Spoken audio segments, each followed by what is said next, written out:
ये नई पता चली है और ये बड़ी इंटरेस्टिंग है। देखिए 9 मई को 1 साल मुकम्मल होने वाला है और मेरे सोर्सेज मुख्तलिफ पॉलिटिकल पार्टीज़ में और मुख्तलिफ जगहों पे मौजूद हैं। तो मैं आपको ये बता देता हूँ कि बाकायदा पम्फलेट्स तैयार किए गए हैं, बहुत सारे पेजेस तैयार किए गए हैं और उनको बाकायदा डिज़ाइन किया गया है, जिनको 7 मई के बाद से लेकर 11 मई तक मुख्तलिफ सोशल मीडिया के ऊपर लगाया जाएगा। ये काम जो है वो इस वक्त PDM की जो हुकूमत में जमातें मौजूद हैं वो जमातें करेंगी और उनकी मदद भी की जाएगी। और PMLN ने स्पेशली अपने मीडिया सेल के ज़रिए से, मुझे वहीं से ये इत्तला मिली सबसे पहले और उसके बाद मैंने मुख्तलिफ जगहों से कंफर्म किया, तो बाकायदा बहुत सारी तैयारी कर रखी है कि फ़ौज और पाकिस्तान तहरीक इंसाफ को 2 मुखालिफिन के तौर पर दिखाया जाए। मैं आपको फिर बता रहा हूँ कि 9 मई को 1 साल मुकम्मल होने की सूरत में, 1 साल मुकम्मल होने की सूरत में ये कोशिश की जा रही है कि फ़ौज और पाकिस्तान तहरीक इंसाफ को 2 दुश्मनों की तरह पोर्ट्रे किया जाए। और इसके लिए बहुत सारे पोस्टर्स, बैनर्स, बहुत सारी चीज़ें जो सोशल मीडिया में लगाई जाती हैं, वॉल्स बनाई जाती हैं, वो सारी बनाकर तैयार करके रख ली गई हैं और उन पर काम हो रहा है। अब इसमें साबित ये करना था कि इमरान खान एक्चुअली पाकिस्तान की फ़ौज के दुश्मन है, ये साबित करना था और इससे एक नया बयानिया बनाना था ताकि पाकिस्तान तहरीक इंसाफ को वहीं धकेला जाए जहां वो पिछले 1 साल से फंसी हुई है।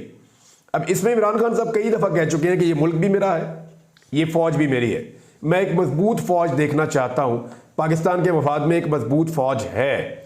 उनका आज भी दावा है कि पाकिस्तान की तरह पाकिस्तान की फ़ौज भी उनके बहुत बड़ी तादाद में हमायती हैं। यानी इमरान खान साहब ने तो 90% का दावा भी किया था कि पाकिस्तान की फ़ौज के अंदर, देखिए पाकिस्तान की फ़ौज के अंदर जो नौजवान मौजूद हैं वो पाकिस्तानियों की भाई और बेटे हैं ना, उन्हीं के बच्चे हैं, उन्हीं के भाई हैं, तो वो उसी तरह होंगे जैसे बाकी पाकिस्तानी हैं, उनसे मुख्तलिफ तो हो नहीं सकते। तो आज इमरान खान साहब को अक्सरियत अगर पसंद करती है तो उनका ये दावा है कि फ़ौज के अंदर भी अक्सरियत उन्हें पसंद करती है। इमरान खान साहब के बकौल उनका जो इख्तलाफ है वो इस बात पर है कि बंद कमरों के फैसले मुसल्लत नहीं होने चाहिए, वो बार बार ये कहते रहे।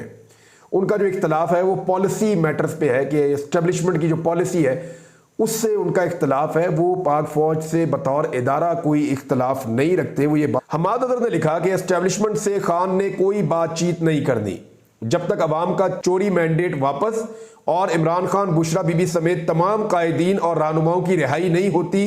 लेकिन इसके अलावा एक और भी तो मसला है। वो कह रहे हैं जी पहले तो मैंडेट वापस करो, बुशरा बीबी, इमरान खान साहब को रिहा करो और बाकी तमाम कायदीन और रहनुमा जो हैं, जितने भी लोग गिरफ्तार उनको रिहा किया जाए। लेकिन इसके अलावा एक और मसला भी है। मुझे अफसोस से कहना पड़ता है और ये मेरी ज़ाती राय है कि मौजूदा एस्टेब्लिशमेंट में क्रेडिबिलिटी और एथिक्स का फुकदान है। 9 मई तो एक बहाना बनाया गया, लेकिन इससे पहले भी उनके किसी लफ्ज़ की कोई अहमियत ना थी। ऊपर से झूठ, फरेब, ब्लैकमेल और टॉर्चर की लंबी दास्तानें हैं। ये लोग अपने सियासी मकासद के लिए इस हद तक चले गए कि अब पता नहीं कैसे नजरें भी मिला सकेंगे। इस्लामाबाद हाई कोर्ट के जजेस के साथ जो कुछ हुआ वो कुछ भी नहीं जो हमारे लोगों और उनके घर वालों के साथ किया गया। अगर कभी तफसीलात सामने आई तो रोंगटे खड़े हो जाएंगे कि क्या कोई एक इंसान किसी दूसरे पर इतना जुल्म कर भी सकता है, और वो भी अपने ही हम वतन के साथ। अब तो गेंद इमरान खान के हाथ में है, एस्टेब्लिशमेंट के हाथ में वही पुराना दागदार डंडा है जो खुद अपने वजूद पर शर्मिंदा है और उन्हों को कौम पर दोबारा मुसल्लत किया।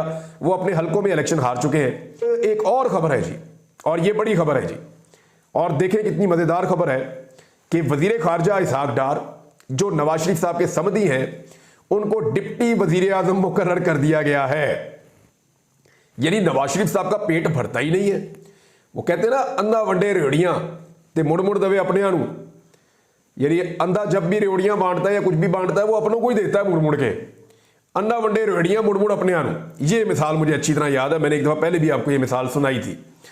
तो अब मामला ये है कि भाई जो है वो वजीर आज़म पाकिस्तान, बेटी जो है वो वजीर आला पंजाब और समधी जो है वो वजीर खारजा। फिर भी नवाज शरीफ का पेट नहीं भरा और अब उन्होंने बना दिया अपने समधी को डिप्टी वजीर आजम पाकिस्तान। शहबाज दौरान वजीर आजम शहबाज शरीफ ने इसहाक डार को नायब वजीर आजम मुकर्रर कर दिया।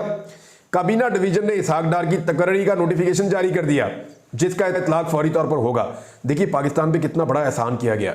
ये वो आदमी है जिसके बारे में जनरल रिटायर कमर जावेद बाजवा साहब ने मीडिया को बताया था कि Ishaq Dar is responsible for the economy of Pakistan. जो सिचुएशन इकोनॉमी की है उसके लिए जनरल बाजवा ने कहा था, हो सकता है गलत कहा हो, लेकिन हमने देखा कि वाकई इकोनॉमी को बहुत बुरी तरह तबाह किया। मैं पिछले दौर की बात नहीं करता क्योंकि वो तो चले एस्टेब्लिशमेंट कह रही थी ना। 12 महीने में अपने कारकर्दगी देखी PMLN की और PDM की जमातों की, उसके नतीजे में हम समझ गए कि इसहाक डार साहब को इकोनॉमी का नहीं पता, वो इकोनॉमी को तबाह ही कर सकते हैं। शख्स को जिसका एक दिन का तजुर्बा वजारत खारजा का नहीं है, पहले वजीर खारजा बनाया गया और अब डिप्टी वजीर आजम बनाया गया। नवाज शरीफ साहब का पेट ही नहीं भरता। यानी ये आदमी जो इश्तिहारी था, ये आदमी जो पाकिस्तान से भागा हुआ था, ये आदमी जो पाकिस्तान आने का नाम नहीं ले रहा था, प्रोटोकॉल में पाकिस्तान वापस पहुंचता है, पाकिस्तान वापस आने के बाद हलफ उठाता है, साथ ही इसको वजीर पहले खजाना बनाया जाता है, फिर दोबारा इलेक्शन होता है, फिर वजीर खारजा बनाया जाता है और अब डिप्टी वजीर आजम बना दिया गया है।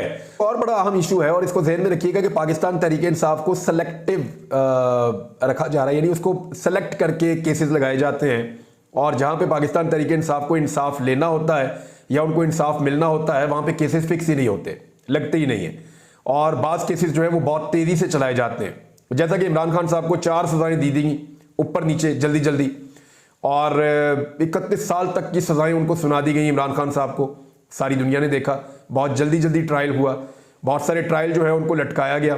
मिसाल के तौर पे ये साकिब बशीर साहब ने इसकी निशानदेही की और बड़ा अहम नुक्ता है कि मखसूस नशिस्तों के पेशावर हाई कोर्ट के खिलाफ अपील ये 1 अप्रैल को सुप्रीम कोर्ट में दायर हुई थी, 1 अप्रैल को, और आज जो है वो 28 अप्रैल तक ये मुकर्रर नहीं हो सकी।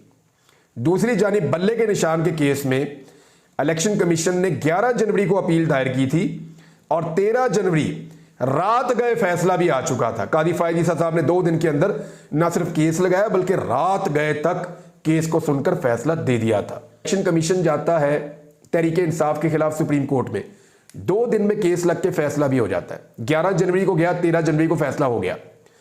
दूसरी जानिब तहरीक इंसाफ जाती है अपने खिलाफ फैसले के खिलाफ इलेक्शन कमीशन के खिलाफ सुप्रीम कोर्ट ऑफ पाकिस्तान में, 1 अप्रैल से गई हुई है, आज 28 अप्रैल हो गई है जब मैं ये बात कर रहा हूं, तो 28 दिनों में ये केस नहीं लगा। अहम केस को लटकाने के पीछे वजह क्या है?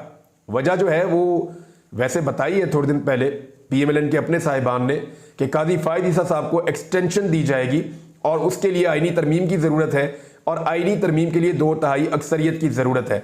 बादियों नजर में तो फिर यही नजर आ रहा है ना, अगर सुप्रीम कोर्ट ऑफ पाकिस्तान में एक केस 28 दिन तक नहीं लगा और एक केस 2 दिन के अंदर लग के फैसला भी आ गया, तो हम इसका मतलब क्या समझें? मफादात का टकराव है, फिर कोई रिपोर्ट करने वाला तो निशानदेही करेगा। नाज़रीन, खबरें और भी हैं।